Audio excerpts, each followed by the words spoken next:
Hey, good morning. Oh, sorry. We're trying to get our base set up here. Yeah, no problem. I'm kind of doing the same here.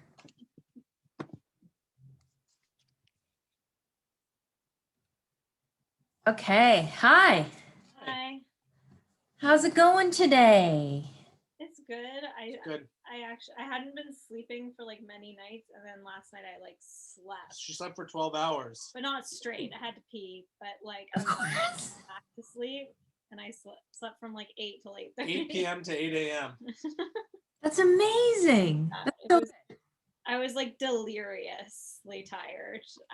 Yeah, you'd been up at 4 in the morning every day I this was week. just awake at 4 and well, earlier than that, I would get out of bed at 4.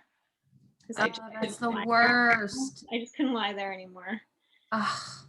And so it was like impossible. It felt impossible to teach. Like I'd be like, I'd need my ACE to like guide me. I'd be like, what are we doing now? Like, what's happening? Is this person here today? Like I just was so out of it. At least you can with teaching kindergarten, you can kind of go on a whim if you have to. Yeah, there was rearrange the schedule. My kids also know like when I'm tired, and they're like, Miss Molly, did you have your tea today? I was like, I did. I had 2 cups of tea. They're like, you should have more. I was like, I wish. But they were just like, drink more tea. Gosh, Miss Molly, I love that. Oh, Miss Molly. They're really funny. But yeah, no, it's been fun. I got my blood work back from the diabetes thing, and I don't have diabetes, but they said that my iron is low. So she wants me to go on this Ferromax stuff, which like my prenatal vitamin has like 19 milligrams of iron, and that hurts my stomach. And this one is 150 milligrams in one pill. And I'm just like, I'm not going to be able to function. Like, I'm just going to be stuck in the bathroom. And I still have a lot to like this next 2 weeks. I'm packing up my classroom. Like, I have to be doing stuff. So I'm going to talk to her. I have a phone appointment next week and just talk to her about like how low is it? Like, am I anemic? Because I've been anemic before and I don't feel anemic. Mm-hmm.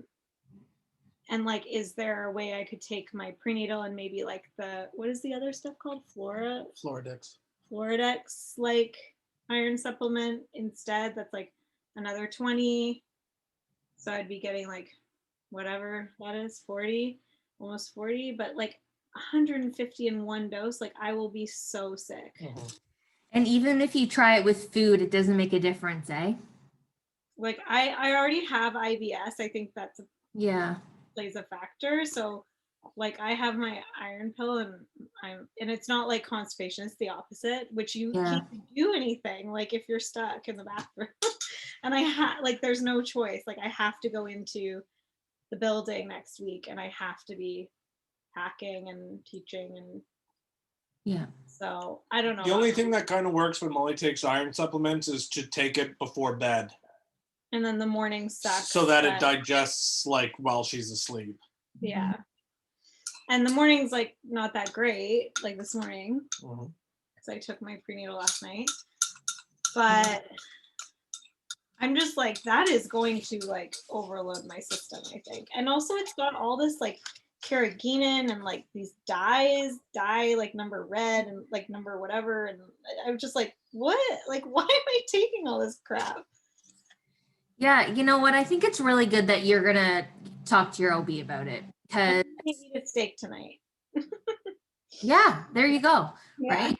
Yeah. I think that's a great idea. You know, there's other ways, like you said, you could try drinking smoothies that have like the vegetables.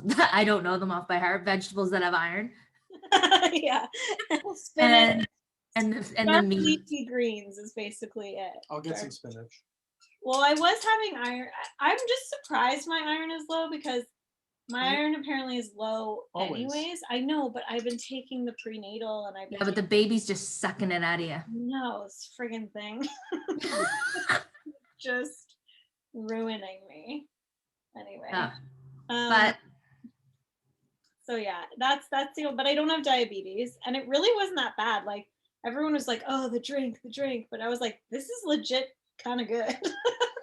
it goes one way or the other. Do you remember orange drink when we were kids from McDonald's? Yeah, Well, yeah. I never had that, but it just Oh. tastes like a melted orange popsicle. Yeah, like Yeah. you did like the skip-a-thon, right? Remember that orange drink?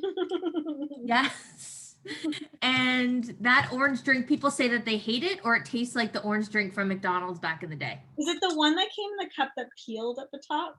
No, it was like syrup that they added water to. Yeah, and I can remember like caretakers just having like a big bucket cooler and just running a garden hose into it.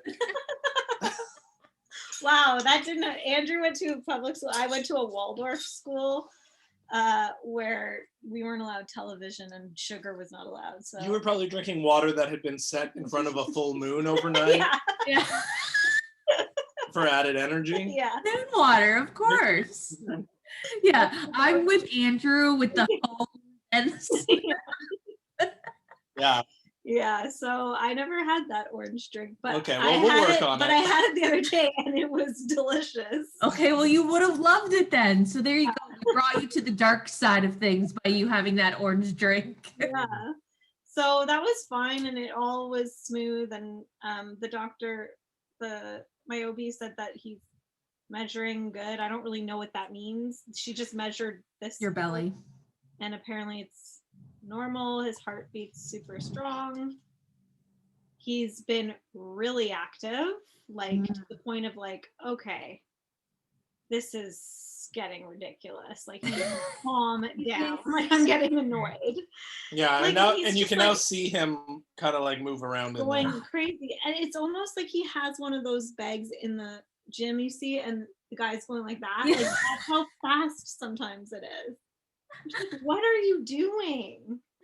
He's partying. He's having He's partying, yeah. yeah. And sometimes you can tap and he'll tap back. Yeah. Morse code. Morse code. He's going crazy right now. But anyway, it's just, I'm a little scared of what we've produced. I think it's an amazing, healthy baby. Yeah. But everyone keeps saying, oh, like the people I know who have like a crazy kid, like our niece Millie and Calvin next door, both of them are like, oh yeah, they were so active, like in the womb. I'm just like, oh my God, we're having a maniac. Oh, don't worry. Don't label this kid. Yeah. Don't, you know what? Honestly, you want a baby that moves and is active and showing you he's there and having to like eat popsicles constantly to get them moving in there.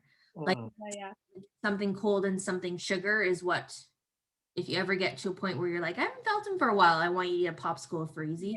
Yeah, no problem. I've been down. That's probably also why, because I love Freezies right now. Okay, so something cold and something sugary. Yeah, so I'm not really helping my case if I'm just like, oh my God, just calm down. And then I'm like, anyway, yeah, so. Well, interesting. Today we are going to talk about medical interventions, and we're going to go through the birth plan. Yeah. And then you guys will have a copy of it too. But as we know, the birth plan doesn't always go the way we want it to go, but at least we have answers to questions that you might be asked already laid out. Yeah, I'm trying to tell myself it's my birth preferences. Mm-hmm. Okay. Preferences, love it. Yeah. Because I'm someone who, if the plan, yes, if it doesn't go according to plan, I feel like stressed or that I've failed. So I'm like preferences. Birth preferences is what we're going to talk about today, and may not happen, but at least we have the answers to, because even on your birth preferences plan, you know, there's going to be questions that you may not be asked at all, or there may be questions that no matter what happens, you'll be asked, right? So what I like to do is start off with induction, natural methods of induction, what we can do to get our bodies grooving and moving towards having that baby. Yeah. And I'm going to talk about medical inductions, things that, you know, if we're going past our due date, what that might look like. Mhm. And then also I'm going to talk about, you know, IVs and vaginal exams and some, you know, some urination management, just a bunch of medical jargon stuff that we're going to go through. And then we're going to go through your birth preferences after. So I like to teach everything that I'm going to teach, and then we go through it all together and Okay. decisions. Okay. Yeah, sounds good. So induction. Induction is just a way to say, how do we help? How are we going to help our baby and our body get moving? Okay. So from 30, I always say again, 37 weeks on, because that's when we're full term, we can start doing these things like drinking red leaf raspberry tea. That's a big one. Tastes good. Why not? You can buy it literally anywhere. Earth Mama, organics, any of those. Another one is intercourse. That's a great way to get induction going. Seriously. I'm just laughing at Andrew's like, woo! I'm sure you can figure out the logistics. Yeah. Oh God. That's a really great one. Nipple stimulation too. That increases our oxytocins that we've talked about before, that, you know, will get your contractions going, get your uterus going. So that's a really great one too. Being on the birth ball. And we're going to talk about this when we talk about the comfort positions too. Yes. Yeah. Perfect. Getting on that birth ball, swaying back and forth, making sure our pelvis is open really can help with dilation and get baby into the optimal fetal positioning. Okay. Stairs and lunges. Now, not if you're out of breath. It's not running up the stairs. It is a slow movement up the stairs. Also lunges, but I don't mean lunges like runner lunges by any means. Okay. What I mean is like putting your leg up on a chair and just having your pelvis open up a little bit. I see. Okay. So I'm going to go through these again with visuals when we do comfort techniques. So these are just for me ways to talk about a little bit of it. Evening primrose oil. That's another one that people take. There is studies on whether it works or whether it doesn't. I'm at the point, if you're at the point, why not try it, right? You're trying to get through it. And the one that people talk about too, which I think is a little older fashioned, is the castor oil. I was about to say that. Mm-hmm. I have a whole thing of it because I don't use it or anything, but when I was trying to find like more natural ways to help endo, apparently if you put castor oil all over and then you put like a heating pad on top, it was supposed to like break up the end. I mean, I don't really know. But yeah, but like, why not? Whatever, like I'll do What do you do with castor oil? For pregnancy? Yeah. For induction, you can Drink it. Ew. Cool. It comes in tablets too, like like capsules too. Oh, I hate like whenever there's those oil supplements like fish oil, I cannot for the life of me take that. Like, well, you don't have to take it. These are just options. But I might be desperate enough that I'll do anything at that point. Like if I'm like 40 plus, it's like go down that. Yeah. Also things like if you're into chiropractic, acupuncture, any of those services, I can recommend you going and talking to them, but that's their profession. And what thing is, like I'm doing chiro right now, but my benefits end June 29th. Like as soon as I'm done my contract, they just like kick you to the curb and then I don't have any benefits. That's bullshit. It is. Ah. Yep. And then Andrew doesn't have any yet because he's not. It has to do with like your seniority and whatever. So yeah, I don't have any as a contractor too. Yeah. So we're gonna be benefit free by the 29th. All right. Well, you guys will figure it out. And these are just, some people don't do acupuncture. Some people don't do chiro. Right? Ask my mommy to Yeah, pay for some acupuncture. Yeah. Please, mom. Yeah. Yeah. I Get have a those really grandparents great working. acupuncture person too. Like he's amazing. So we'll see. Let's keep going. Right. Okay, sorry. Yeah, so those are some of the ways that, and like I said, when we talk about comfort positions, we're going to talk about all different ways, like slow dancing and getting in the bath and being on hands and knees. I'm going to talk about all those things at another prenatal. So these are just some of the ones that we can actually ingest or move towards when it comes to natural induction, okay? When we're moving into medical induction, there's several things that they're going to say.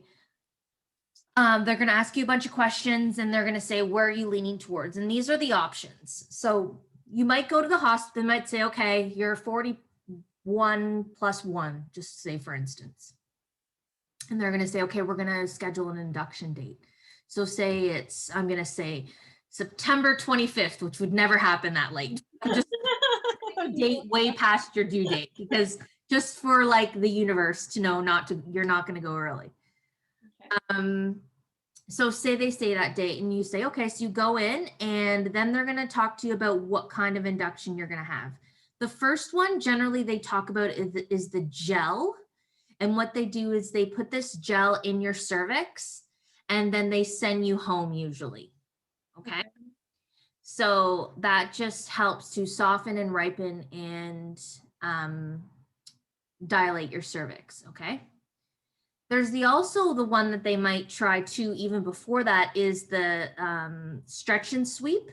Yeah, my doctor mentioned something like that when I said I wanted to try and have a natural birth. She said, well, we can do some kind of thing before. I can't remember what she said, but before you try any of the inductions, probably a stretch and sweep. They do it in the office. Yeah. Literally, they just go around your cervix. Okay, and they just try to stretch it out a little bit to increase the chances of water breaking and cervix dilating. So is that uncomfortable? From what I heard, it's not fabulous, but it's not something, it's done so quickly that it's just a little pressure and a little discomfort at the time. Okay. Yeah, but they do it in the office. It's done super quick. Okay. So then after that, they might, if that doesn't work, then they might go to the gel at the hospital and then send you home that we talked about. And the other one is a Foley catheter bulb. So what they do is it's just like the catheter that they would put in for urination if you need a catheter, but it's inserted in your cervix. So they insert it in your cervix and then they blow a little balloon up and and that slowly will start to dilate and increase your cervix to open up. Okay. So that's another thing. And usually you stay at the hospital when they do that. You can have an epidural when you're doing the Foley bulb. Okay. Ahead of time. Most people don't. And then they'll take the Foley bulb out and then it's usually, that works pretty good. Okay. It's usually the one. After that, a lot of the time you'll get the Pitocin. No. I know. We don't want to talk about that stupid P word. We're going to try to stay away from it no matter what. But that's the medication that they give to you to increase contractions. The crappy thing about this, the part of the P word, is that it slows down your labor. And that's why people always want to stay away from it, because we want to keep progressing. We don't want to go back, right? And it's just a stupid side effect, unfortunately, of the medication. It's like if I get Pitocin, I'm getting an epidural. Like, I'm sorry, I'm not gonna myself, because apparently it's way more intense for contractions apparently. Yeah, and you're gonna need to rest. Remember, was it you guys that I was talking to you about the reasons for epidurals too are to sleep? Yeah, right.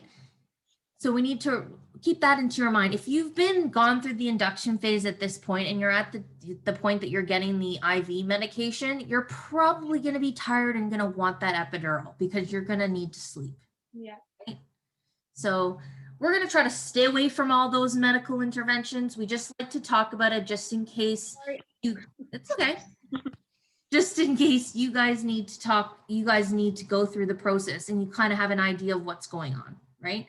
And also you'll be able to soundboard against me all the time, like, hey, we're in this position. What do you think about this? So on and so forth, right?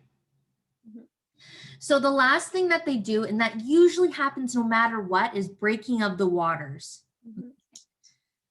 Generally, like we said, it's only 5 to 10% of people that your water actually breaks at home, and you usually have to get it done at the hospital anyway. That being said, you guys can be part of that 5 to 10%. Like we said, you never know, right? Mm-hmm. Happens with first babies, second babies. I find it doesn't matter what baby you're having. It may or may not happen to you. Okay. So that is the medical part of induction. Next, we're going to talk about IVs and what our consent is and what we have the right to say yes or no to when it comes to IVs. Okay. There's a thing called when you come into the hospital and they say, okay, we're going to put an IV in. Well, there's different things that you can say. One is, okay, I'll get the IV in my hand, but I don't need it to be hooked up to a saline bag right now. So you have movement to get up to the bathroom, you have movement to move around, because you can eat and drink at this point. So you don't need the IV fluids unless you're finding that you're dehydrated. So just having the IV and it's called a HEP lock. And again, I don't expect you to remember all this medical jargon, but I'll say to you, hey, if you guys are at the hospital, say we labor at home and it's time to go to the hospital and they're like, we're going to put an IV in, and you can say, yep, no problem, but I don't want any saline solution we don't want the big lines attached right now. We just want to have the IV in. And because I'm going to say to you guys, let's keep drinking and eating as much as possible, right? So the other thing that they have the IV line in for is if they need to give any medications. So if they need to give saline solution, if they need Gravol, which is going to be your best friend. Mm-hmm. So they'll put the Gravol through the IV port. Okay. Any other medication that you might need is if you need a little bit of pain medication or do they give you pain medication in other than epidurals? Yeah, sometimes they can give you a little bit of morphine as well, or a little bit of morphine after. Oh, okay. Yeah, it depends. But what would make them give you morphine before? If you're in a lot of pain and say the anesthetist might be another half an hour before they come. I see. Okay. Yeah, so they can give you something to take the edge off, right? I see. Okay. Yeah. And then we move into vaginal exams, okay? So these vaginal exams, you have consent to say, nope, not right now, thank you very much, or I'm gonna wait a little while. Every time they come in, they don't have to check you, right? And it's like when you go to your OB's office too, and they say to you, do you wanna be checked today? And you can say, no, I'm not gonna be checked today, I'm good, right? You always have the right to say no to a vaginal exam, which I think is so important, right? But the thing we want to remember too is if we want to know how dilated we are, we need to be checked because there's no other way to tell. And when you're at the hospital, you'll find it's the same nurse that will come in and check you because everyone's fingers are different length and different width. So they want to make sure they stay on the same dilation. So some person might be 3 centimeters and some nurse might be 2 centimeters. Right? As their hand size. So it's really important that we make sure that, we try to have the same nurse. They're really, really good at it, especially at Sunnybrook. You'll have your same nurse, and then the only time they'll ever switch is if it's shift change. And they want to make sure that they're checking for effacement. We want to see which way baby's facing. It's really important that baby's getting into the optimal positioning. I feel like your guy's just going to be like, whoop, right into, he's kicking it, he's all over the place. Then he's just gonna, yeah, exactly, move into optimal fetal positioning, and he's just gonna love being head down and that nestled in that little pelvis there. Stations. There's different stations, they call it, and that's for baby positioning. So you'll hear the doctor or the nurse say, baby's station 5. And what that means is like your baby's doing right now. Baby's just flipping around, baby's floating, having a good time. Okay. The station you need to listen for out of everything is 0 station. That means the head is ready to be pushed. So if you hear them say 0 station, then you know you're ready. It's going to be go time. That's pretty much, the rest of it is baby's getting ready, baby's moving down. It's all the medical jargon that you don't have to worry about. Sounds like a space liftoff. Like I know. Station 5, 5, 5, 5. Weird. Right? But those are the ones that they... That makes it sound like my innards are like a factory or something. It's just weird. A baby factory? Yeah, like it's just like a strange thing to say. Anyway. Yeah, well, that's how they communicate with each other, that it is optimal positioning and ready to be pushed. Okay. Those are the ones that are really, really important. And there's other little things that we need to remember that we have permission around. Like when you're, have you seen maybe on TV, they have the fetal monitor that goes around your belly and they listen for the heartbeat and so on and so forth. You don't have to, and I'll talk about this in comfort techniques, but you don't have to lie in bed the whole time with that fetal monitor on. Okay. Baby's heart rate's good and everything's going well. You can tell the nurse, we want to take it off because I want to move around. I want to walk around. I want to get up to pee. I want to have a snack. I want to on the ball. I want to, all these different things. Okay. Can happen in your room. We don't have to be strapped down. Like that's not the way that our body is made to be, positioned when we're having birth. If you have the epidural, we still can move you side to side. We have a peanut ball that we're going to put between your legs. So there's all different things we like to make sure that positioning is key for you, whether you have an epidural or not. But I want you, that's why I'm going to be like virtually, obviously when you're at the hospital, but I'm going to be like, hey, have you guys done this? How does this feel? What if we tried this? Okay. I'll be like, Andrew, get that peanut ball and I want you to put it between her legs and we're going to move her to the left side, right? So lots of instruction, but it's going to be all slow movements as well. Okay. That makes me feel better. Yeah, absolutely. And then when I'm at home with you, I say I'm just assuming it's going to be me. Yeah. I'm at home with you guys. That's when we're going to, do all the other comfort techniques that we talked about. And we're going to have you peeing and drinking and eating and everybody having a shower and that kind of thing. Okay. So we're going to move into when it comes to the urinary catheter. If you get an epidural, they're going to want to put a catheter in, okay? Because you can't get up to pee. What we're going to put in your birth preferences, if you guys agree, is that you want that catheter in after your epidural. Yeah. Right, exactly. No sense in going through that. Yeah, perfectly, exactly. There's no sense in doing that at all.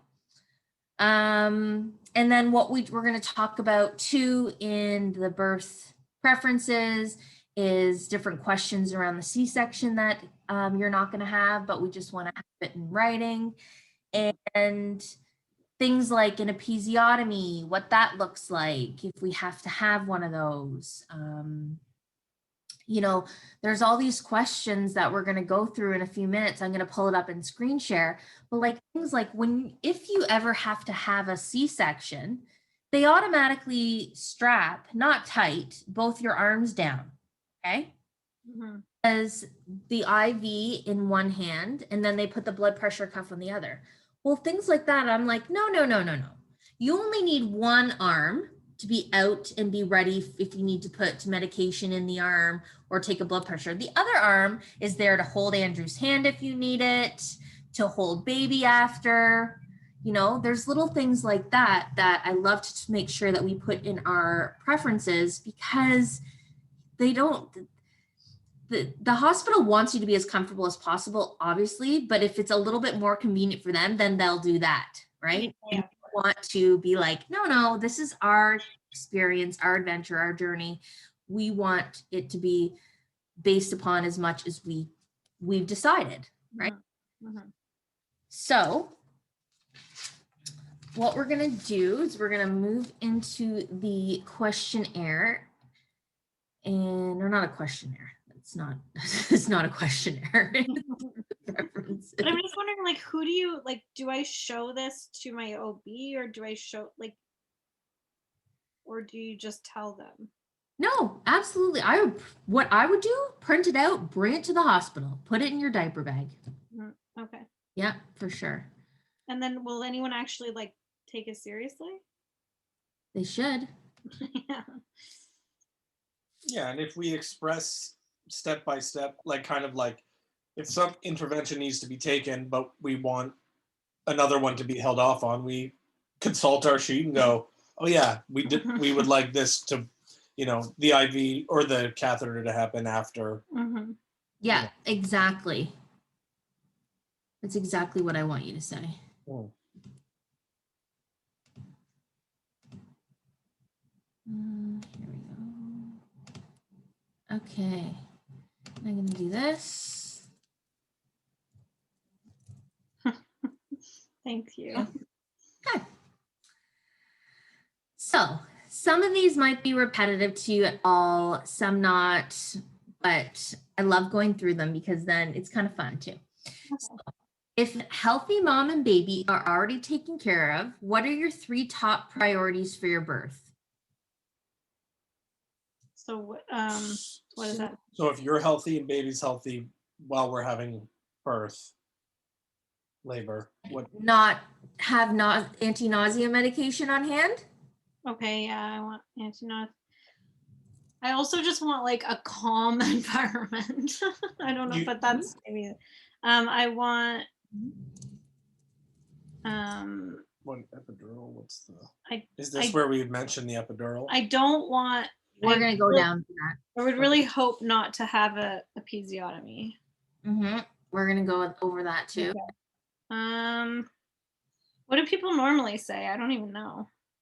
Calm environment, like you said. I think being at home for as long as possible is like in our, is ideal.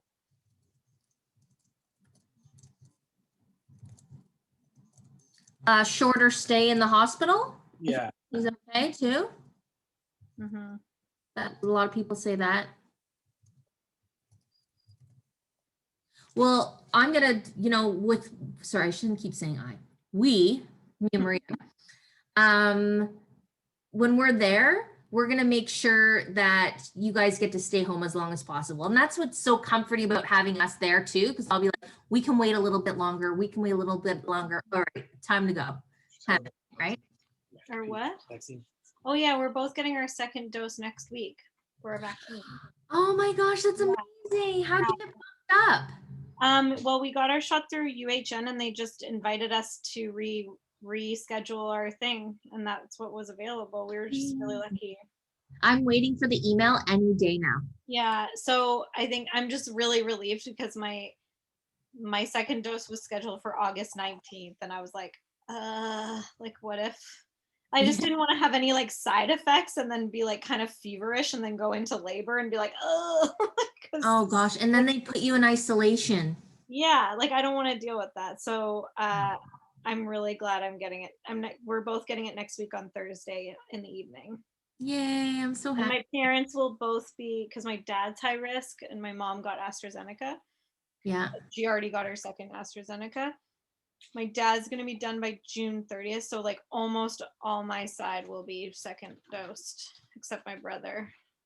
Gonna have to hustle for him, but yeah, I'm excited about that. That's amazing. Yeah. So these are really great ways to calm environment, be at home as long as possible, shorter stay at hospital. Those are really great. Number 2, I want to be sure the following things are available at my birth.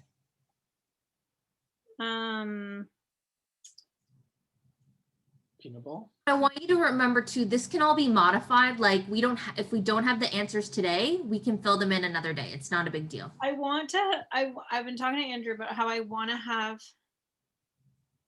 like playlists available and music for me to like two different types of playlists, like one like calming and then one like fun and joy. Like I love dancing, and like if I can just like get some positive vibes while I'm trying to move, that would be good. So kind of 2 playlists for me. And I also want like the hypnobirthing meditations and stuff too. Like Yes. to me. Have you read the book? Which book? The original hypnobirthing book by Megan Mongan. No. You guys live close to me, don't you? Yeah. I'm like, yeah, you do. I feel like I want to drop it off at your house. My friend sent me, which I don't know where it is, we have to find it, but my friend mailed me her like hypnobirthing CD, but I've got to like get it somehow on the computer and then get it to a device. But we'll take any book on hypnobirthing. Yeah. Why don't I, like, literally my sister lives around the corner from you guys and I'm there constantly. Like she's on Roxeter. Oh yeah. Oh, okay. I'm gonna drop it off next week. How do you feel about that? Yeah, okay. Off of Pape. All right. We're at 1 Howie Avenue. Yeah. Let's see, where is Roxeter? Roxetter's Pape area? Yeah. Right off Pape. Okay, yeah. Is it near Gerard? Yep. Okay. Near Gerard Square. That's right. My dad calls it Gerard Scare.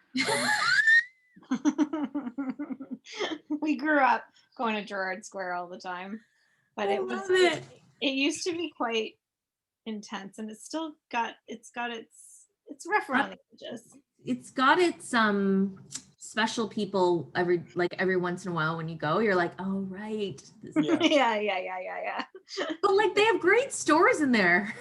And their jerk chicken is amazing. I know. Yeah. Tropical Joe's. Yes. Good, yeah. I've ate there so many times. Yeah, it's so good. Oh my god, it's so hilarious. Okay, I'm gonna drop off that book for you guys. Okay, thank you. Like, I You want want a peanut ball for sure. a peanut ball at the hospital. Mhm. I just wonder, like, do they have like any kind of? I mean, they probably have a shower in the room. I doubt they're gonna have like a tub. I don't know about Sunnybrook, but I know like a lot of hospitals do. They just maybe not in every room. They just have like a couple on the floor. Yeah. Maybe I could ask my OB that. Yeah, that's something they would know for sure. I just want I want you there. I want to feel like I want Andrew there. Calm and supported. I just want to feel like loved. That's all.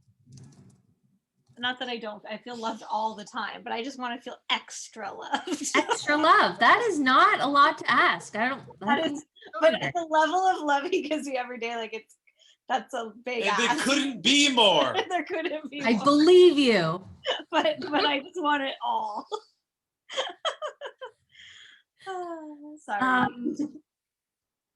Loving, supportive husband who's always there all the time. Yeah. But I have that anyway. It's not like, but Okay. yeah. Okay. For my birth, the clinical personnel that will be taking care of me, let's put nurses, OB, and hospital staff. Mm-hmm. And doula virtually. Yay. Yeah. I want to have the following people there for my emotional support and well-being. And this question makes me sad because of COVID, but I'm going to put in big letters because you are it. Honestly, I think that would be the only person I'd want anyway. Like, I don't think I'd want my mom. I don't want your mom. I just wouldn't want any. I don't know. I'm the same way. I want my partner, and that would be. Yeah, that's it. And then doula. Like, it'd be great if you could be there for emotional support, but you'll be virtually. So yeah, unless you never know what happens. Yeah. this world, gosh, all of a sudden we're both there. Yeah. You know, the following are also very important to me. So I think that what I like to put here is feeling supportive, and I like to put the feeling supported, and I like to put nausea medication. I just like to repeat it so that they are on top of it there too. I also want to feel as involved as possible with decision making, even if I'm delirious. Like, you know, like I want someone to be really like calm and kind in their communication to me. Okay, that's great What words. needs to happen. And encouragement, not like yelling at, like if you say something to me that's just like what that person said to Janet, or like, Oh, I told my colleagues like, about that. They were like, yeah, if you keep pushing like that, you're gonna have a C-section. Right. It's just like, that makes me rage, pure. so like not, it just makes you feel like it's all your fault. If like, I just don't want to feel like, I want encouragement, not like fear-based, like if you don't do this now, then we're gonna, like, it's just like, oh my God. I, honest to God, I've never ever, I would feel sorry for the person that ever said that in front of me, because I know that that would be it for me. Like, pardon me? I'd be like, excuse me? You are not allowed. Like, that doctor would get an earful from me. They might kick me out of the room, but I couldn't even imagine. Okay, what positions have you thought about for labor as well as birth? So I know we're going to talk about lots of positions later on, but what are you kind of going towards? Like what? I picture being like, I often, with laboring at least, I picture often kind of like leaning on the ball, like forward on the ball. In terms of, I feel like the freedom to do anything we need to do. I have no idea in terms of pushing, because most of the images I've seen are two images. Like one is either in a tub, or the second one is like on their back. Like it's not often you see like a hospital birth where there's not someone on their back. I mean, I don't mind being on my back if I have an epidural, like that's how it is. Or if you're most comfortable like or that. if I'm comfortable like that. But just basically like any way that gravity would help, like. Yeah, know what I love too? One of the positions that people like, because if they're tired, the hands and knees and squatting can be hard, right? Yeah. The hospital beds, they can move so you're sitting right up and the bottom drops. Yeah. So your legs are hanging. Yeah, I've seen that once. Yeah. The look of that too. And actually I saw that once in a hospital, and I really liked it. Was like she was sitting and then her partner was sitting right behind her. Was kind of like supporting her from behind, so just like kind of holding her, which was really nice.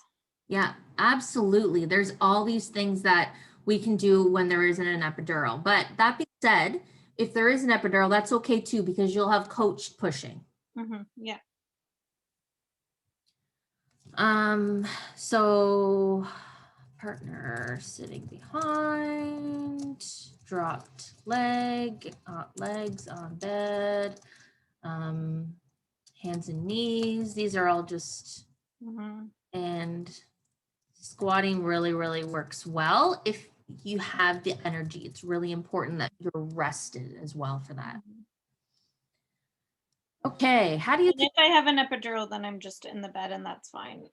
Yeah. Yeah. How do you feel about being induced? What does that say? How do you feel about being induced for being over your due date? That sounds weird. Yeah. No. I didn't write this. I did not write this. I would try and do all the natural methods first. Presumably, if we were 7 days over, Molly would be so uncomfortable. I can imagine you being like, I don't give a shit. Yeah. But I'm going to start doing all this stuff 37 like weeks. 37 over. Once I'm past 37 weeks, like I'm going to start doing all these things. But yeah, I think I'd be fine with the stretch and sweep. So we're, you know, But I that catheter bulb thing sounds like a fucking nightmare. Yeah. I don't like the sounds of that. It sounds like a strut, like it's Yeah. Sounds like a bicycle pump. It just sounds awful. Yeah.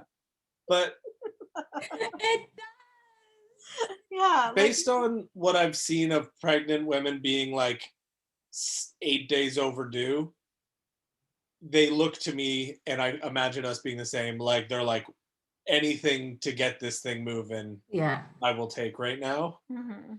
Now, But I don't feel like that. no, I don't want. but I'm imagining you in the future. Yeah, I think I'd do all the things we can do. Then I'd do a stretch suit, maybe the gel.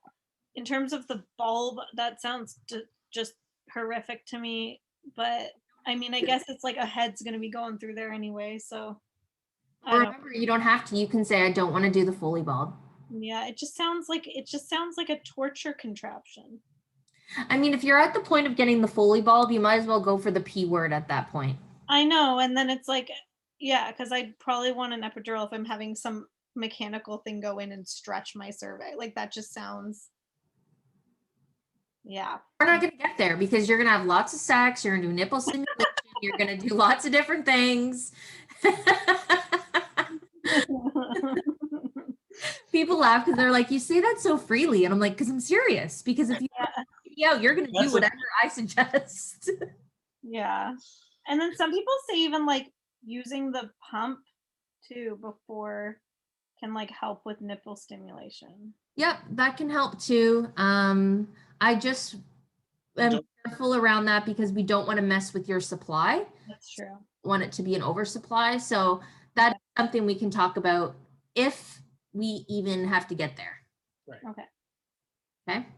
And you know, some people like, they just say, if you ever hear somebody say, well, I just went for an induction, it's not something that we want to strive for. We wanted the natural way, of course, absolutely. We want to do all those things. But if we can stay away from an induction, that's the ideal way, right? Yeah. Okay, how do we feel about IVs? Do we want an IV to keep you hydrated, just like we talked about before? I'd prefer to stay off an IV as long, like have the IV but not connected as long as I can. Yeah. So I'm gonna write prefer to have a saline lock. So that's just in your hand, and to eat and drink at leisure through labor. How's that sound? Yep. And what is the main purpose for vaginal exams, as we talked about, is dilation, right? Yeah. Check dilation.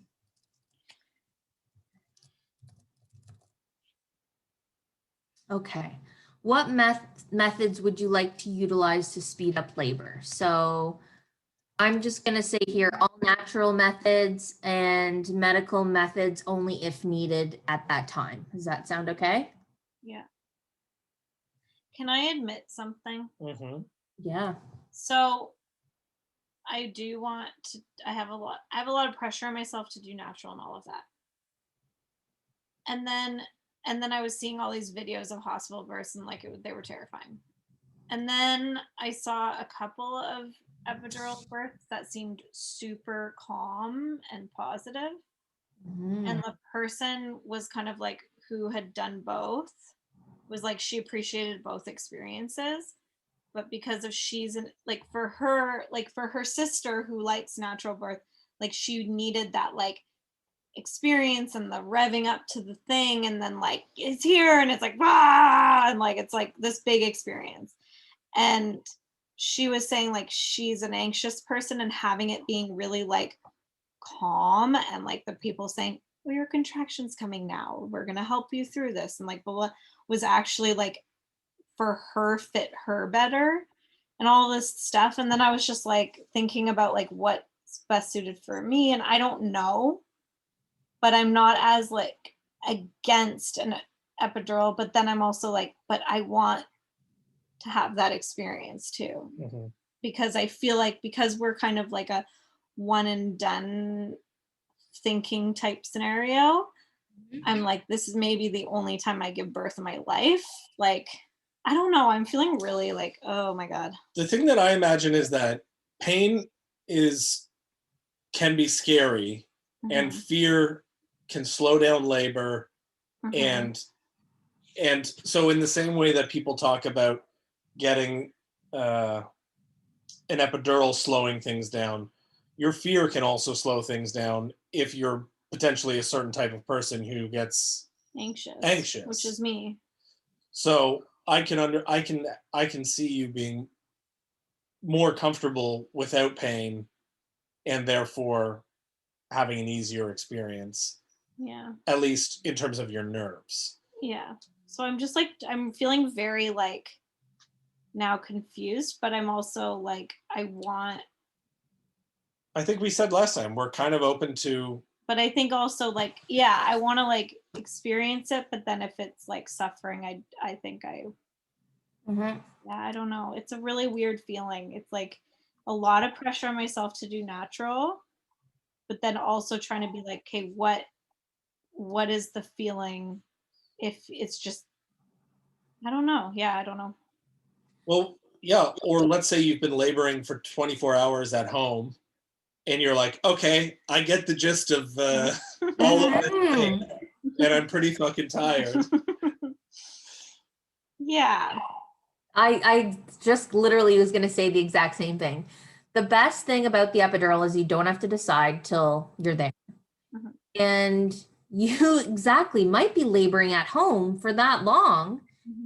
Get there and you're 8 centimeters and you're like, I need a nap. I just can't. I can't get ready for pushing without, but you've labored so long. Like that's the thing you need to factor in.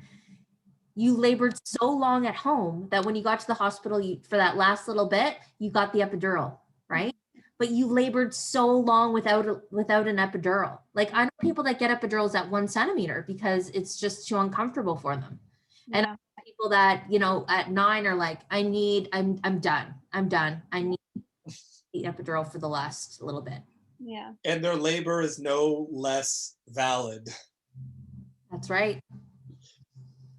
We just get stuck in our head. Talk to our moms, in which case. Yeah, in which case, like.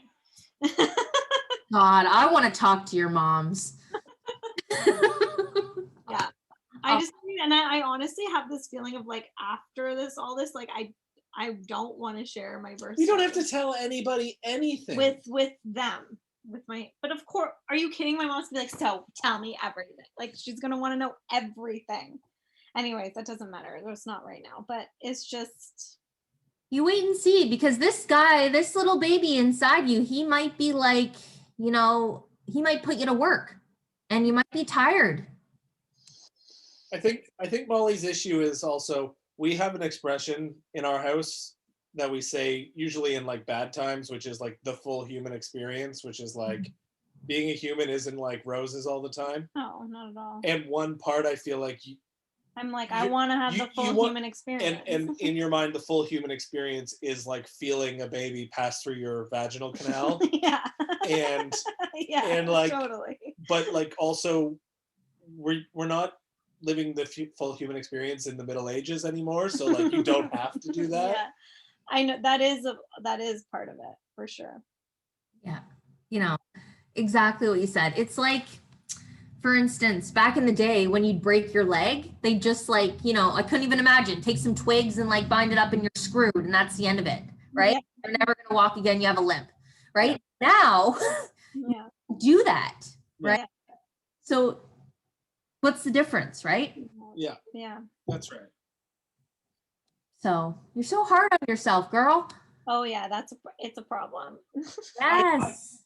But back to the question, I think I can imagine, to speed up labor, staying calm and putting in as much kind of like natural. Doing as many calming things as possible is kind of going to be Molly's thing, which means I can imagine if we are laboring for 24 hours, the bath being run 7 or 8 times.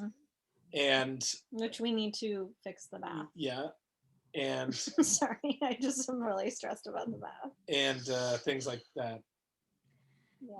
I think that's really great. Like, I'm going to teach you so much and what we're going to do when we're at home that It's going to get you to the point to make you feel better, to have rest.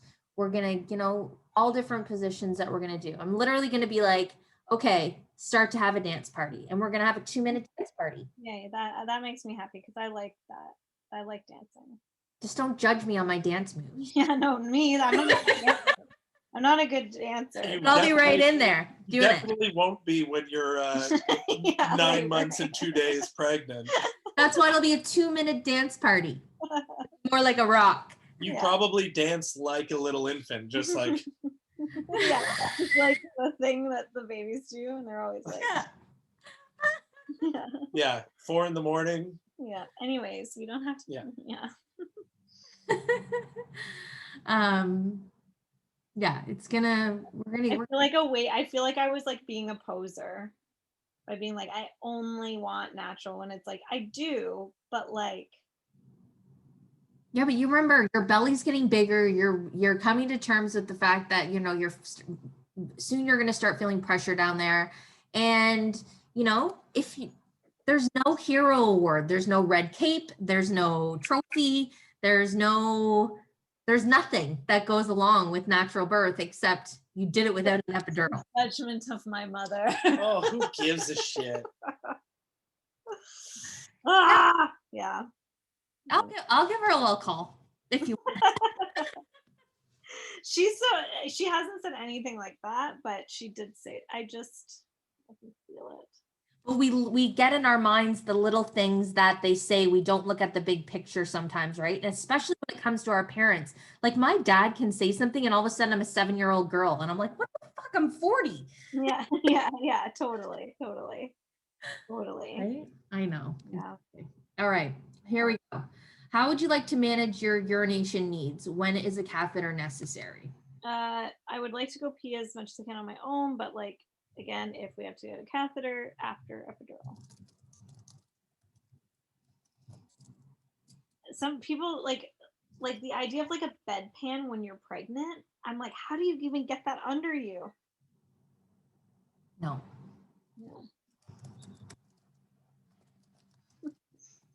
That would be impossible. No, I'll get you up. Or I hope I'll be there. I will show Andrew how to get you up. Literally, when you're in the bed and I'm there, I'm going to show you ways to help get her up. Okay. When she's in labor. I have to start lifting weights to prepare for this. Trust me. It's all about positioning. I'm not that strong. Just how we talked about continuous fetal monitoring for no indicated reasons. If baby's happy and healthy, we can take it on and off. Do you agree with that? Yeah.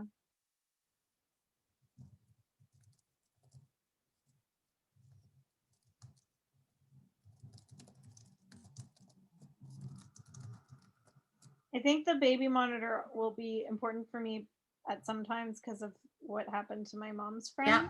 Yeah. And also for Andrew to know everything's okay with the guy. Yeah. And if you get the epidural, they have to keep the monitor on anyway, okay? Natural techniques for pain relief. I would like emotional support. Meditation. Like positive affirmations. Birthing tapes. Music, yeah, hypnobirthing. If it's possible, I would like the lights not to be like full blast on me because I can imagine you thinking you want emotional support and then being like, leave me alone. Yeah, I don't know. But when have I ever, like, when I'm in pain, I like want you near me. I just have to be near, but if I say anything to No, you. yeah, you don't speak, but you just like maybe touch my head. You know your role already, Andrew. Yeah. But like your temperatures, because you can change the temperature in the room. Yeah. People find it too hot, but and a lot of people like they don't advocate for themselves, so they might be like, I don't. I'm one of those people. Yeah, like it's too hot, but I don't want to say anything. Yeah. Hey, when do I turn down the temperature? So you say that.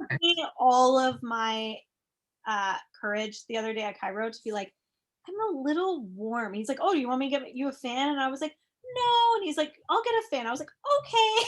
Like it took Oh, I was like so nervous to say like I'm boiling hot, but can you make me a promise that you'll at least say it to Andrew and then he can do something? yeah, I have no problem telling him. I'll be Okay. like, fucking hot. but to the other stuff, I'm like, no, I'm fine, thank you. Because then Andrew can be like, where's the thermometer? I need to turn it down here. Because That's not how I work either. I'll be like, if it's not too Yeah, he's difficult, the same way. could we bring the temperature down? just a little bit. Yeah, that's what I'm a little worried sometimes though, is like, sometimes, Okay. I'm just saying you're not always the strongest, like if you need to advocate for me, like you're gonna have to, instead of being like worried about offending anyone. Or here's what you do. Excuse me, Karen, whatever the nurse's name is. Yeah, my doula has a question for you. Hi, Karen. Can we turn the temperature down in the room? Yeah. Thank you. We're both people pleasers. That's our problem. I am too when it comes to personal relationships, but when it comes to my work, look out. That's the same with me. That's the same with me at work. I'm like very like, my thing is like the kids come first. Yes, that's me with my clients. Yeah, but like in terms of me having to express my discomfort personally. Yeah, I totally. So good so the cooler temperatures works here. Yeah. Okay. Maybe like cold cloth if that's available, things like that. Oh yeah, I want you to bring face cloths. That's going to be on my list that I'm going to send you guys soon. Because you can wrap ice in there.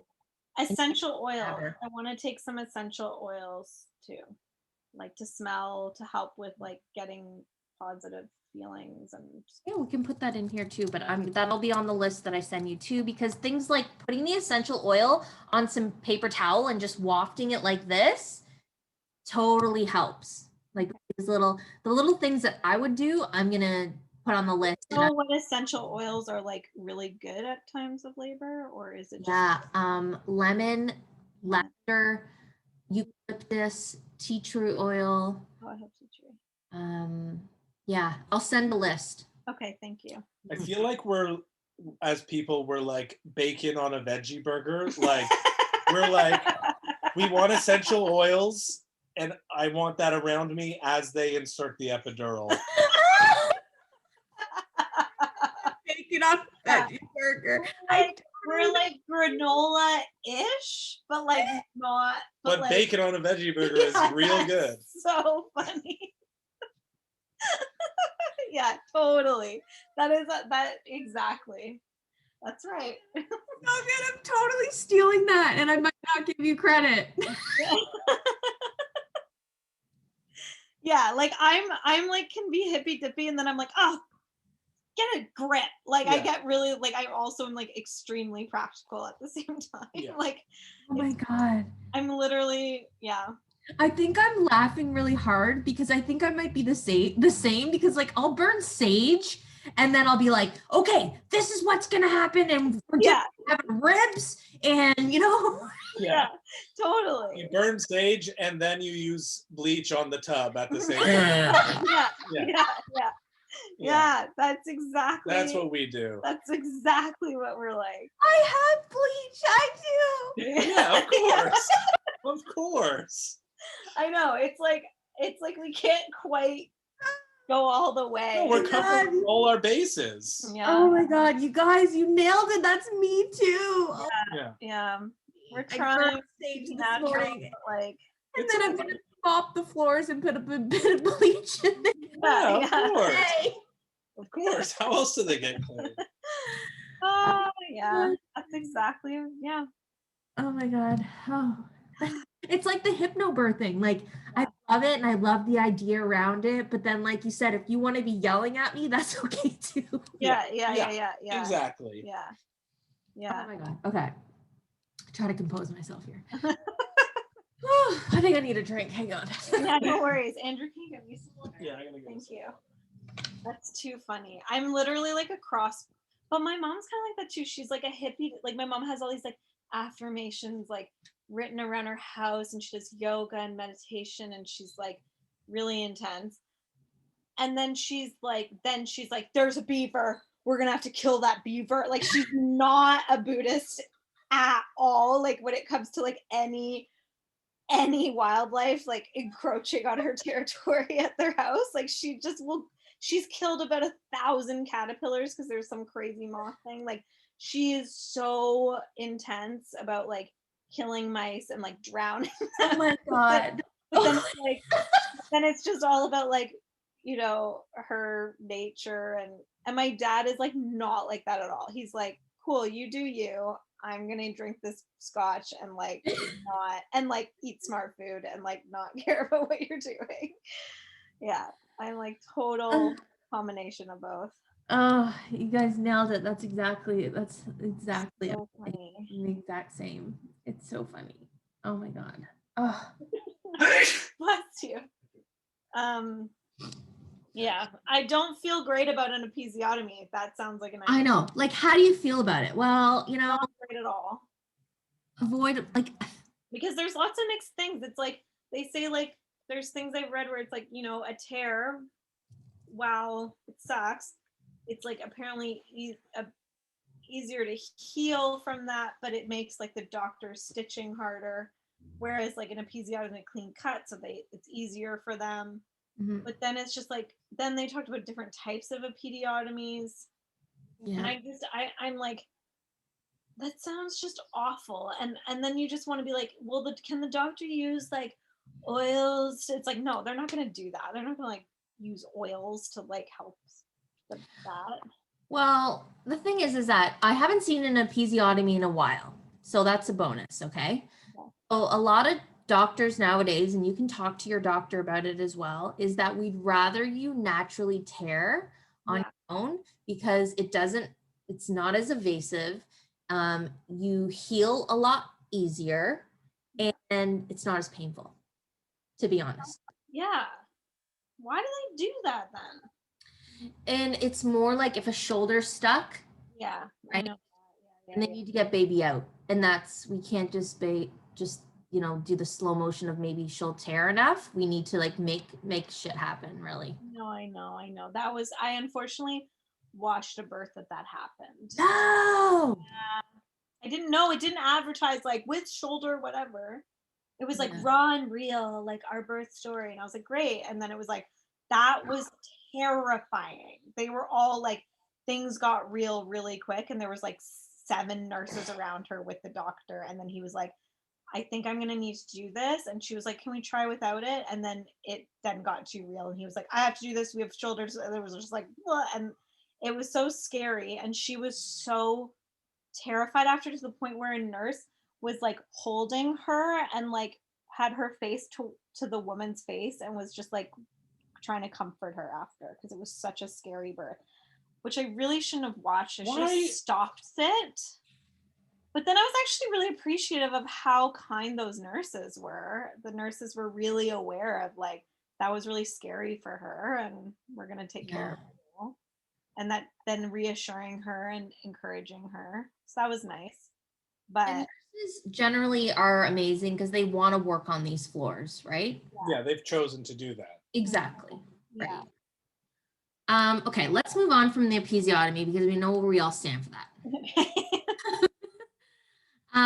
Andrew, you want to cut the cord? I don't think I do. What? That's crazy. You're weird, squeamish about it? I'm a bit squeamish. Okay. Yeah. Why? What are you scared of? The texture. It is kind of like, how do I put it? Like a big wet noodle. Like a little crunch to it too, the texture. Like, I appreciate. Would you be sad you didn't do it if you never got the opportunity? Look, I appreciate the symbolism of like being like, you are in the world now. I appreciate it already. So I don't know if I need to be the one. Yeah, well, that makes sense. You appreciate it, but you don't want to do it. That's exactly like the bleach and the like I'm just yeah, and I can, in my worst nightmare, I do it, and then I'm like, ooh, that felt weird, and then I'm like, oh, I'm gonna throw up, and then Fair. And you might be really rattled in that moment too. Like you just saw your son be born. I also don't really like, it seems like a tradition that came out of probably nowhere and that we like really do now. And it's like, I don't know. I might want to cut it. Who In knows? nature, you would bite through it.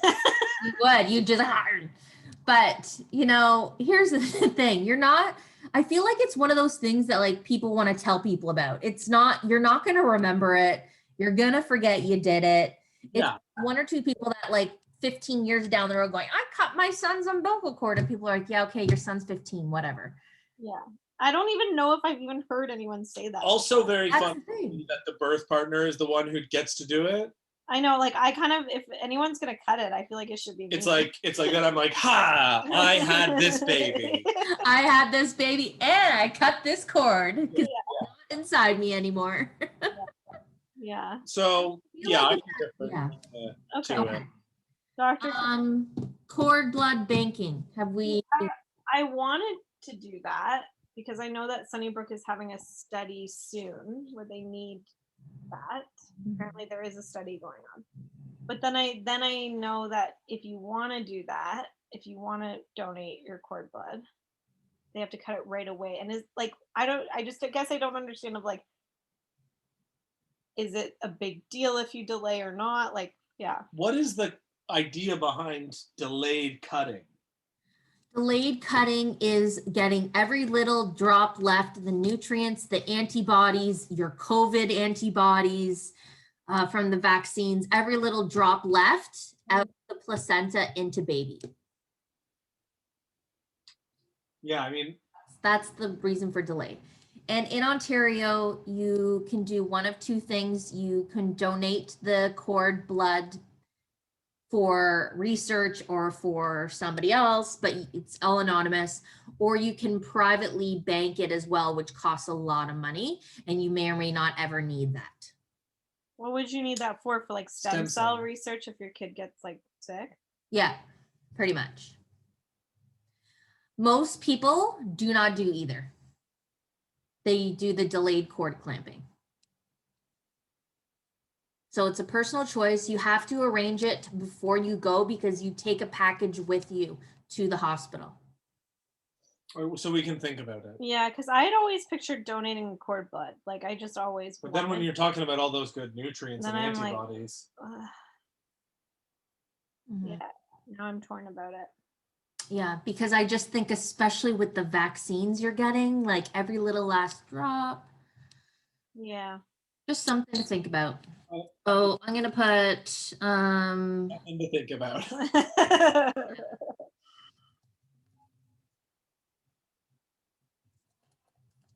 Thinking on that. To donate. Yeah. When do you want the baby to be placed in your chest directly after birth? Yes. Okay. Do you want to initiate breastfeeding as soon as possible after birth? Yeah. Okay. What would that, like, what does that mean as soon as possible? What are we talking? We're talking maybe an hour. Because they put baby on chest for about 15 minutes, 20 minutes. And then after that, they do all the testing and weighing the baby and doing that. And then depending on how it works at Sunnybrook, you either in the same room or you get moved to recovery. So like postpartum floor, it depends. Usually it's the same room. And yeah, it usually looks about an hour-ish. Some babies are so tired that they don't even feed for a couple of hours because they just can't. They just did a big workout. They ran a marathon, right? But generally about an hour. And babies like interested in feeding after an hour? Some of them like root around right away. Yes. Some of them are like, give me the boob right away. Usually like try and do it. But generally I see about an hour after. Yeah. Because once birth happens, then baby's on chest, then the placenta, then if there's any tearing, you know, birth is easy. It's you don't even notice it. If anything, you have to give a little tiny push, but it's like a relief when it comes out. What's crazy about the placenta is like I didn't find out that afterbirth was a thing till I was like 22. And I was like, what? And I was also like, it's a crime that I didn't know about that until I was 22. Like no one ever talked about They don't talk about that. I was just gonna say that they don't talk about it. Yeah. Sex ed is really not. Yeah, it was just For our generation, it was garbage. yeah, it was so bad. Like yeah. Anyway, I went to Catholic school, so they're like, don't do anything. yeah. So I'm a little weirded out by that, but we'll see. But I think also I'm like where I don't understand certain things like, okay, so a friend of mine, and just let me yeah. So a friend of mine, she 2 years ago, she gave birth. She was in like the sticks in Florida. She lives in like the sticks in Florida. And she gave birth, and then something was happening where she was like hemorrhaging, and they were like trying to do something with her uterus, like they were massaging, but nothing was working, and then they couldn't get, the doctor was like, there was one doctor and he was nowhere to be found, and then the nurses, she started dying basically, and then the nurses were like screaming for someone to call 911 in a hospital. It was like insane. Then the doctor finally, they think he like fell asleep somewhere or something. He came in, they somehow like turned it around, and she was in the hospital for like over a week after. Like it was really bad, and nurses came and were like checking to see how she, because they were all crying, like she was passing away and they were all crying, like it was just like bad. And I just don't understand the whole hemorrhaging thing and like the massage, like how does that happen, and like why does that happen, and like how are they supposed to deal with it as opposed to calling 911? Like she's still like deeply traumatized and like is having a hard time. And yeah, that is PTSD right there for her. Yeah, she has PTSD. I hope she's getting some counseling around that. She has a therapist now, and I talked to her. Yeah, she's working on it. Okay, so one, you are delivering at one of the most well-known trauma centers in all of Ontario, aka Canada, aka North America, okay? Yeah. So you don't have to worry about a doctor not being on hand or them knowing what to do, okay? Sometimes your uterus doesn't start to contract. Yeah. And when that happens, it's still hemorrhaging and bleeding. And sometimes there is a need for, they'll give you medication. There's a need for internal stitches. Sometimes what happens is the placenta isn't fully discarded out of the uterus, and that can cause uteral hemorrhaging. Okay. When that happens, what they do is they will make sure to stop the hemorrhaging, and they're going to probably give some blood, and they're going to do internal stitching. And if worse comes to worse, sometimes the mama will have to go to the OR. Okay. I've seen this once in my entire life, and that was a friend of mine that happened to. She was not in Ontario. She did not have the support and healthcare that we have here. Everything worked out fine. She just had to have internal stitching and some blood. She was not as critical as your friend was. Yeah. Okay? Yeah. It is very rare that happens at all. Usually it's an undiagnosed issue that was happening before with placenta placement or placenta abrevia, or something was going on that wasn't diagnosed. Like a new baby, like he was like 10 pounds or something, and I don't know if that had to, but yeah, it was just bad. Yeah, so there could have been all different things. Maybe the doctor tugged on the placenta, like there's different things that could have happened. Yeah. But generally, and I'm speaking from experience, like the hospital you're going to be at and the experience they have at Sunnybrook, you guys are golden. Okay. Don't get in your head too much about that. That story is like very, very rare, a tragedy that it happened, very tragic. Luckily, her and baby are okay. But that's just a one-off story. Okay. Okay. Yeah. Stop hunting out horror I'm not stories. hunting. They came to she was like one of my closest I know. friends. Yeah, it's really sad what happened. Terrifying. Um, And but- she's still dealing with it. Like he's Yeah. 2 years old now, and she's still like yeah. suffering. So anyway, I just wanted to understand like the whole like massaging and hemorrhaging, like, you know, you say hemorrhaging. I'm like, what does that even mean? Like, what's happening? And Yeah, it's blood that can't be stopped. okay. It's like- bleeding, like it's it's- active bleeding that can't be stopped. And Okay, I see. so they have to do different things too. This kind of thing. But I just need to know like why. Okay, cool. Yeah, so undiagnosed reasoning before, placenta, there was part of the placenta left behind. Baby might be too big for the way the placenta was. Usually it has to do with the placenta. Yeah. Right. What I see is doctors just delivering the placenta. You give a little push, you don't even notice, and all of a sudden the placenta's out. And that's I about, don't want to see it. It looks so gross to me. yeah, it's about 10 minutes later. Okay. Okay. That's it. So we're going to move into other questions about, and then where's our C-section down there? So we're going to move into like some more fun questions, like what we're going to do for, I shouldn't say fun, stress relief, what touches you like best, what you like to be massaged. And the C-section is necessary. How do we feel about that? Well, we have to do it. Yeah, you guys are at the point, like whatever's best for mama and baby, right? If a C-section is necessary, it's necessary. It's necessary. There's Yeah. nothing to do about it. It's not like you can go, nah. Yeah, like it is what it is. It is what it is, exactly. How are we feeling about our first night home with baby? Terrified. Terrified. Ah! Pretty nervous. Excited and nervous. Are you doing postpartum care? Yes, I want to. I haven't signed up for it yet, but I want But to. we will. And I mean, you're around the corner. And I would like, yes.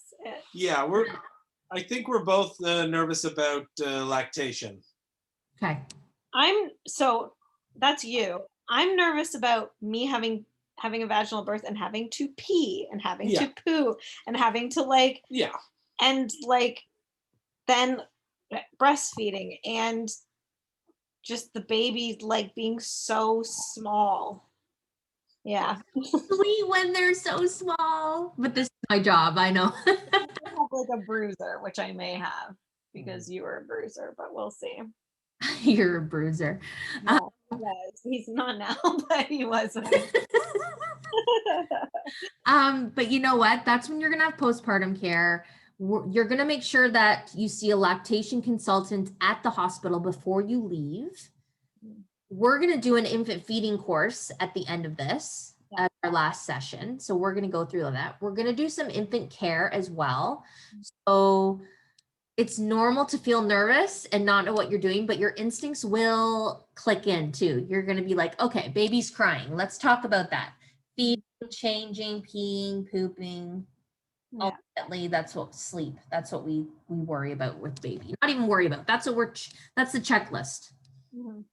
So when we break it down, you can figure that out and we're going to show you. But the thing about breastfeeding, and I'm sure I said this before to you, is that it's a learned skill, right? Yeah. You don't know what you're doing. Baby doesn't know what they're doing. Yeah. It's like riding a bike. You be taught and then you practice. Okay. So take that pressure right off because you have never been taught how to do this. Okay. Okay. I'm also like looking forward to it too. Like I'm Excited? I'm kind of excited for like our family of 3. Yeah, I love that. Your little family, it's gonna be so great. Yeah. It is what it is. Yeah. What methods of stress relief have you tried? Like right now. Yeah, or what are you thinking you're gonna try? Either or. Positive affirmations. Mhm. Well, Andrew helps me a lot. I have breathing. I'm trying to distract. Positive self-talk. Well, I'm not good at Oh, that, but yeah, we got to get into that. trying to just like compartmentalize in some ways. Like I'm trying to just get better at like being like, okay, that can't be all done today. Just enjoy today. We'll deal with that. Prioritizing and staying in the moment. Yeah, that's what I'm trying to do. Okay. Self-care. How are we doing with that? Self-care. In a week from now, we'll be doing a lot better. Yeah, once school's out, right? Self-care. I don't even know what that means for me. We're going to talk about it. Last night, being in bed and asleep by 8 o'clock was a good Yeah, act of self-care. That was necessary. I was delirious. My thoughts were like would enter my brain and then just like melt, and I was just like, what am I doing? It was so awful. Am I hungry? Am I tired? You're like a newborn. I don't know what I want. What I was feeling to Andrew, I'm like, it's like a deep sense of dread, but like I feel nauseous. It was when fatigue starts to play on your emotions in a really negative way. It was like I felt like a little kid who didn't know when they were going to see their mom again. Like that's how I just felt like, I'm dying. It was awful. I totally relate to that. It's like when I work too many nights in a row and I haven't had, like, all of a sudden I'm like, I worked 7 nights in a row and I have not slept for more than a couple hours a day. Yeah. Just get to that. Oh God, what do I do with my life? Yeah. And then I slept. And you also, for some reason, start to feel like you might, like you don't need sleep, or that like sleep is like not going to be possible. I felt like I was never going to sleep again. Like I was just like, oh, this is it. Like I'm not going to sleep for the rest of my pregnancy, and then I'm not going to sleep after the baby, so I'll never be rested again. And then Andrew literally has a video this morning of him being awake and me snoring, which I don't normally do, and I'm like out cold. Like I was dead. That's good, because you went from catastrophizing to sleeping for 12 hours. So yeah, literally, I catastrophize a lot. That's a big thing for me. So I'm getting better. I'm trying to just go, the worst thing could happen, or also the best thing could happen. We don't have to go down the worst path. We could go like the best one. Yep. Equally as possible. You are going to go down the best one. Yeah. What kind of touch relaxes you best? Do you like leg massage? No, I like my head. You like your head being touched. like my head patted, stroked. I like falling asleep. Like if you're watching baseball, that time you're watching baseball or hockey, and I fall asleep on his chest. That's the best. She doesn't give a shit about baseball or hockey, so she could be indifferent to it and fall asleep. Yeah, I like when my back's worked on by a professional, but you. Yeah, I'm shit at it. Yeah, I'm shit at massage. Yeah, he's so bad. Except foot massage, I'm actually. Foot was. Oh, let's get that in there. It was nice. He set a timer, 3 minutes for each foot, and it was great. That's a really good idea, actually. Yeah, because you just get bored or like annoyed, but when you knew you had an end minute, you were like really dedicated. Yeah. That's so smart. I'm gonna steal that too. Yeah. Yeah. What areas do you like to massage? Oh, I want to keep putting heat head. I like my when in terms of professional, like having pelvis right now, my back is just a mess. So like right now it's like I want someone to like take my hip bones and just like, but I like pressure put on like right in my hips. Yeah. Well, you're going to really like when I teach Andrew how to do the hip squeeze. But you gas out so fast. Okay. He gasses out so fast. And I'm like, please don't gas out. Just keep doing what you're doing.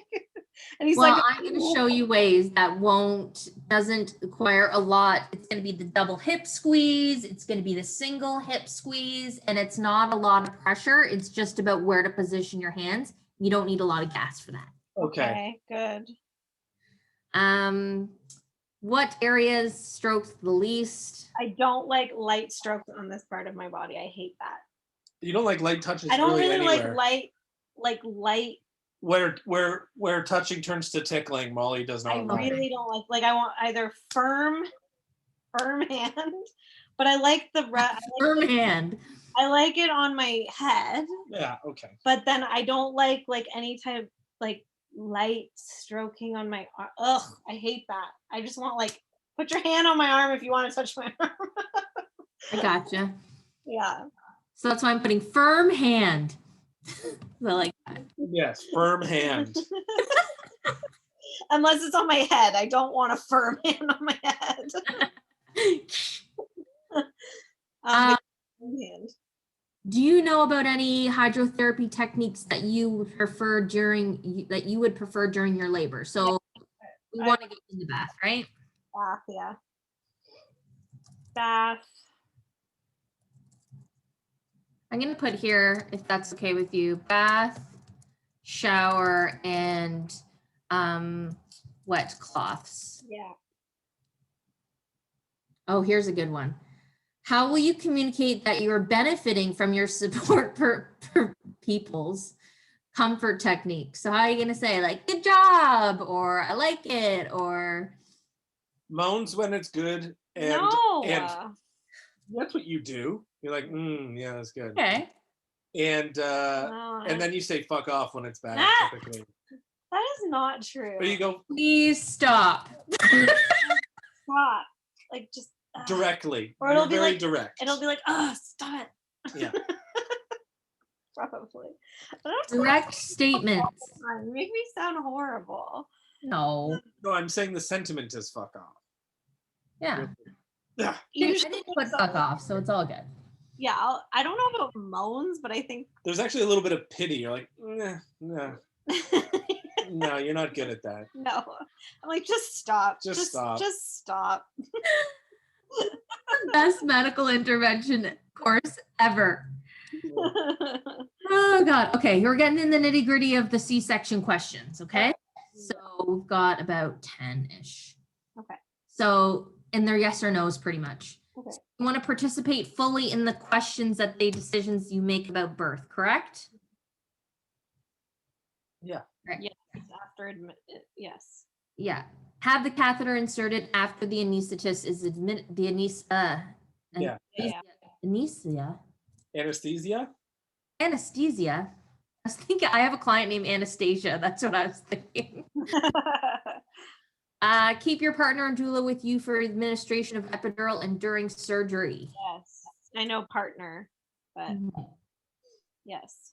What do they always kick you out when you have to get the epidural? Usually. They They kick kick him. out who? They try to kick out, they'll leave one support person, but if I was there, then I would leave the room and then Andrew would stay. So they try to keep Is it it ever the case where they make Andrew leave the room? out. Then you say no. Okay. But generally not. Sometimes if you're going in the OR, they might want to put the epidural in before the support person is ready to come in, but you can definitely advocate you don't want it put in till Andrew's there. Okay. You're always allowed one support person. Okay. If baby needs to be transferred, partner or doula is to stay with the baby. So if there's a complication or a challenge and baby has to go to the NIC unit, do you want Andrew to leave to go to the NIC unit with the baby? I have I have no idea. Well, would you be comfortable leaving me, or would you want I think to be I'd with be baby? more comfortable leaving you. Yeah. Yeah, okay. So you can stay with the baby if the baby needs to be transferred anywhere. Keep your baby with you after. What if at the same time it would be really scary to be left alone? I think baby. I think you would feel more comfortable someone going with the baby. Yeah, that's true. Okay, yeah. You have all your nurses and stuff with you in the OR. It'd just be more of the unknown of what's going on, but generally a C-section takes 1 hour from start to finish. Okay. Baby's out in 10 minutes, the first 10 minutes. What would be the reason for a prolonged I've heard things of C-sections taking forever. That's after they've taken out something going on. Yeah. Okay. Yeah, usually if there's a hemorrhage. Okay. Okay. Keep baby with you afterwards. Yes, they would do that anyway, as long as there's no challenges. Work with caretakers to carry out your preferences. I'm assuming absolutely. Okay, do you want a camera or video?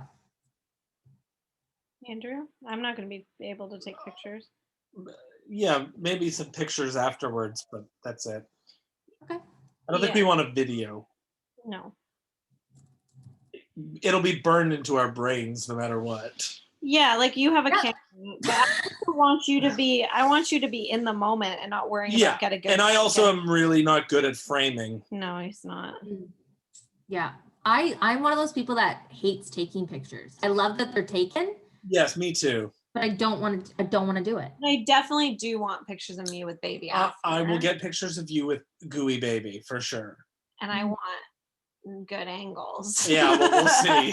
Remember, this is during the C-section too. So Okay. No, we don't need that. bring music from home to be played in the OR. You're gonna have it with you. So want to say a big fat yes to that? Yeah. I guess so. Yeah. I feel like in that moment I actually may not want that. Well, we'll see. But because it's always an then option. I'm gonna associate a song with like It's always an option. a scary thing.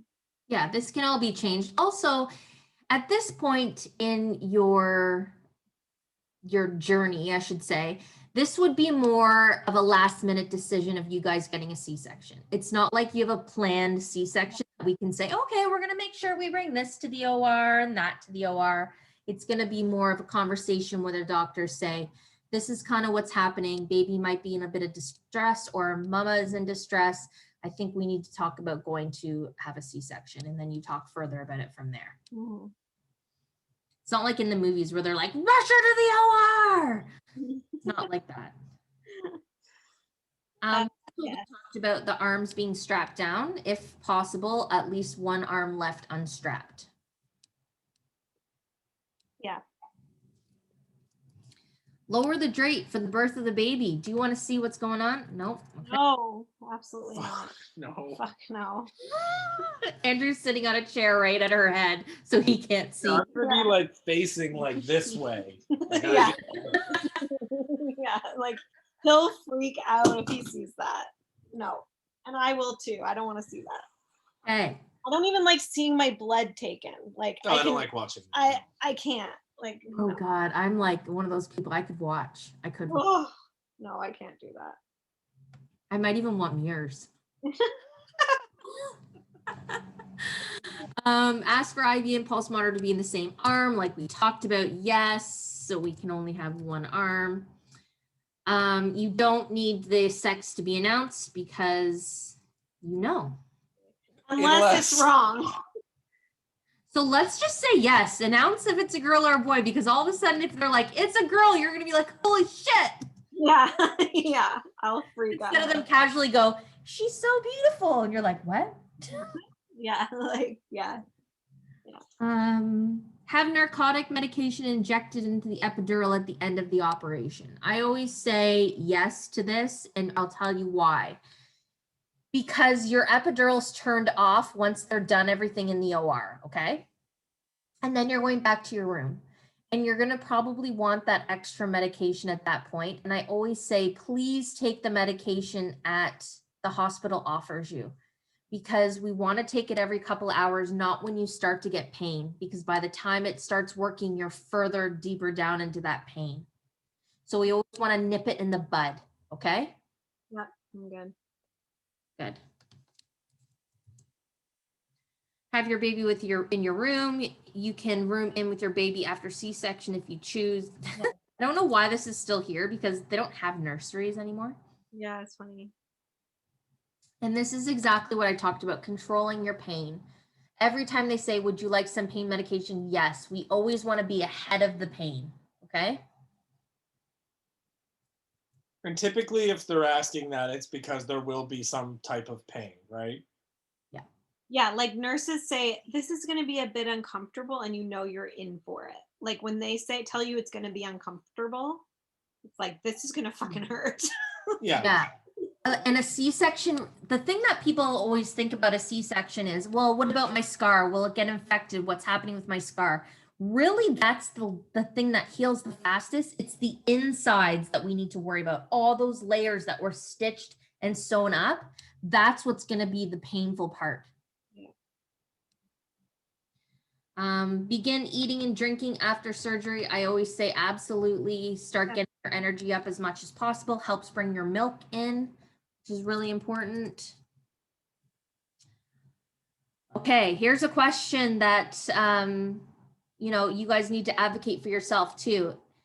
Do not be afraid to ask to be released earlier if you're up to it. Staples are not a reason to be kept in the hospital longer than necessary. It may require a trip to the hospital to be removed. Nowadays, they don't need to be removed. They use dissolving stitches, okay? So we want to always be able to advocate for ourselves, because sometimes with the C-section, they might say automatically, oh, you're staying 3 nights, but everything's going well, good with baby, good with you, that maybe you only need 2 nights and you can go home, okay? Explain the surgery as it's happening. Do you want them to do that for you? Okay. Yeah. Just telling me like where they're at. Yeah, because they typically will be like, and you'll feel a thing here, and you'll feel this, instead of it being like, what is that feeling? Yeah, I like to know what's going on. And skin-to-skin contact with baby as surgery proceeds. So if we can, sometimes we can't, and Andrew might be the first person to hold baby right away. It depends on what's going on with the C-section. So it depends where the drape is. It depends on your IV. It depends on the positioning of the OR room. So sometimes the skin on skin for mama might happen after the surgery. So I just want you to be prepared for that, okay? And there we go. Our birth preferences is done. Okay, wow. I know it's a lot of information. Yeah. Things can be changed. Oh, let me just. Things can be changed at any point. You know, nothing's written in stone. The one thing, same as about your epidural, nothing's written in stone whether or not you get one. And yeah. Any questions? It's weird that this is real anyway. Yeah, at each point in the last 2 prenatal classes, I've had a moment where I'm like, you're going to wake up any minute now. This is, it moves into the surreal. Yeah, that's what I've been trying to tell you. This whole thing's very I've not accepted that this is happening yet. But I'm so happy you guys are getting the in-person care, because it adds so much to your birth when I'm able to be there and help you with the comfort techniques before, while you're in labor. I just feel relieved that that's even, like, we're not going to be by ourselves with this. Well, and also it just like having a kind of boss around helps. Someone who's like, no, you have to go have a shower now. Like you can't hover around Molly nervously while she's laboring. You have to go have a shower. It's like, yes. I'm gonna be like, get out of here, go phone a buddy, go watch a quick TV show. We've got this for half an hour. Bye. Yeah. Oh my God, you're gonna be so happy. Like, I'll be watching. You're gonna be watching Chips, watching. Peep Show. We're gonna be watching Peep Show. We're gonna get cable so I can watch sports or something. You're gonna watch all your comfort things. Yeah, and then when I call you back, you're on. So I'll give you little mini breaks. Yeah, I know. It's like, I definitely want like a woman around for sure. Like, I just feel like, sorry, but men have no. I don't think he's offended by that. No, like guys are so different. Yeah, and you have like slight indigestion and your life is ending. Like, I just. Okay. Like, I just. Eat some almonds. That helps indigestion. Does it? Because I need that. It's a new one that I've learned. Ooh. Okay. We have almond butter. I don't know if that will work the same, but. Okay. Yeah, no, I questions today? I don't have any questions. My only thing was the iron thing. Yeah, so talk to your OB, because I don't want you to be feeling like crap because, you know, you have to take such high doses of iron. Like I can't like be stuck in the bathroom at work when I have to be teaching in 2 minutes. Like I can't do like, Yeah.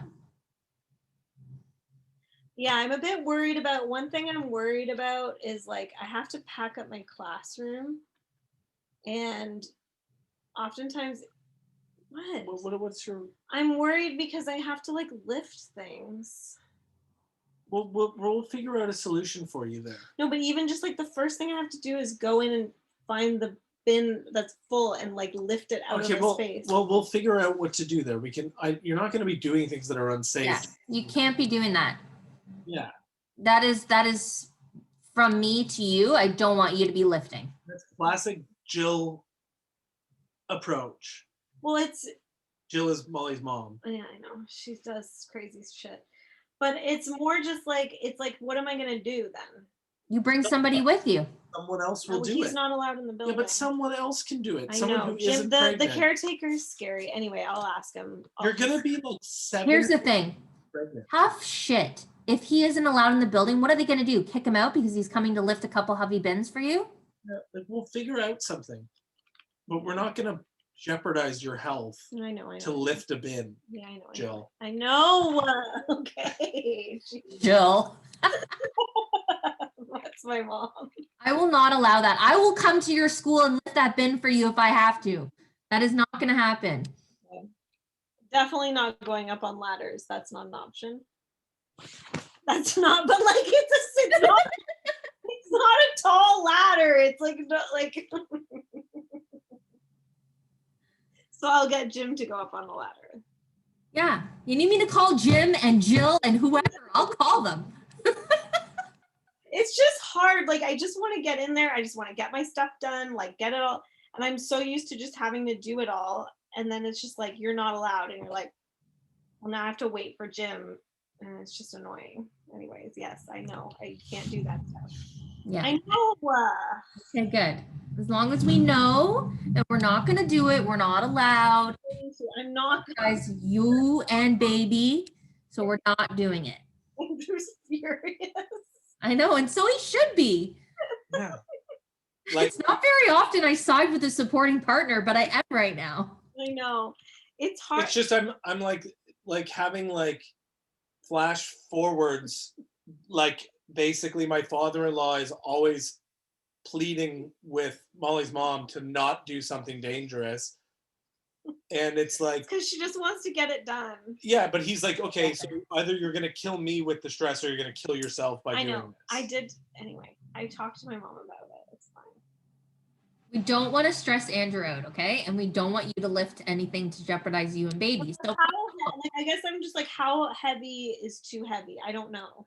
Like anything over 15 pounds. Pounds.